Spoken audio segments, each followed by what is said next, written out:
Baik, terima kasih untuk kesempatan yang diberikan kepada saya. Perkenalkan, nama saya Stefania Ba. Saya di sini akan membawa materi pendahuluan dengan judul Strategi Implementasi Akuntansi Basis Akrual di Institut Pertanian Bogor. Pada pendahuluan, di sini Institut Pertanian Bogor atau IPB merupakan salah satu perguruan tinggi negeri yang beralih status menjadi perguruan tinggi negeri Badan Hukum atau PTN Badan Hukum sesuai dengan amanat Undang-Undang Nomor 12 Tahun 2012 tentang Pendidikan Tinggi pasal 65 ayatnya yang pertama yang menyatakan bahwa penyelenggaraan otonomi perguruan tinggi diberikan secara selektif berdasarkan evaluasi kinerja oleh Menteri kepada PTN dengan menerapkan pola pengelolaan keuangan Badan Layanan Umum atau dengan membentuk PTN Badan Hukum untuk menghasilkan kualitas pendidikan tinggi yang baik. Akuntansi basis akrual belum sepenuhnya diterapkan oleh IPB. Penyusunan laporan keuangan IPB menggunakan basis akrual untuk pendapatan dan basis kas menuju akrual untuk aset, kewajiban, dan beban.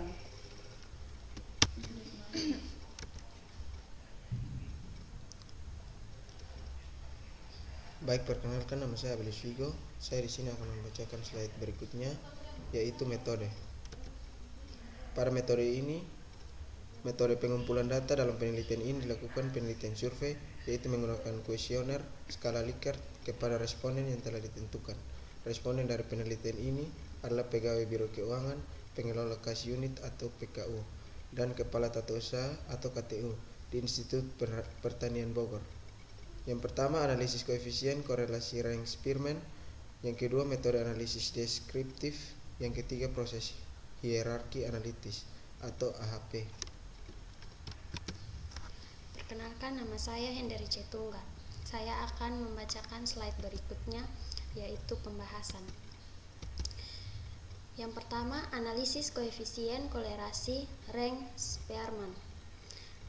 Korelasi Rank-Spearman digunakan untuk menguji hipotesis asosiatif antar variabel jika data yang digunakan memiliki skala ordinal.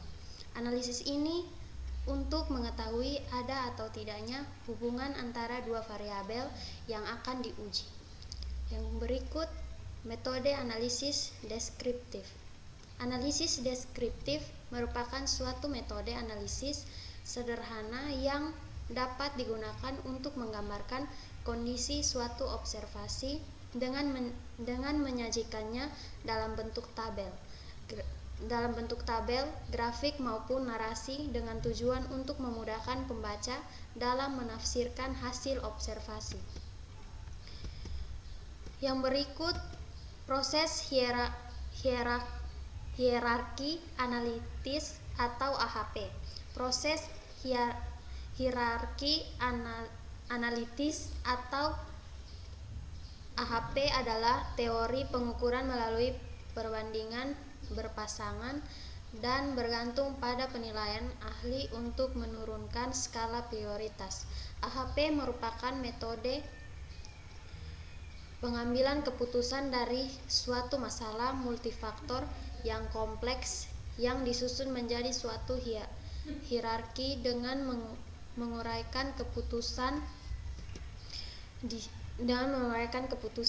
Yang berikut, implementasi akuntansi basis akrual. Penentuan alternatif kebijakan yang dapat diambil dilakukan berdasarkan hasil identifikasi terhadap kondisi faktor sumber daya manusia, sistem akuntansi, dan komitmen organisasi. Alternatif kebijakan yang dapat diterapkan yaitu yang pertama, rekrutmen, yang kedua, sosialisasi, yang ketiga, pengembangan sistem, yang keempat,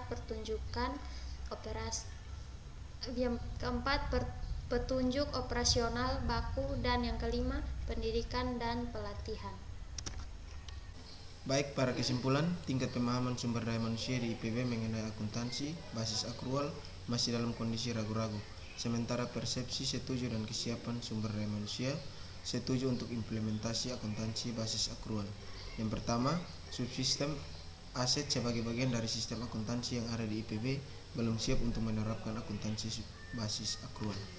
Yang kedua, komitmen afektif atau keinginan dalam kriteria setuju, sementara komitmen kebutuhan dan tanggung jawab dalam kriteria ragu-ragu.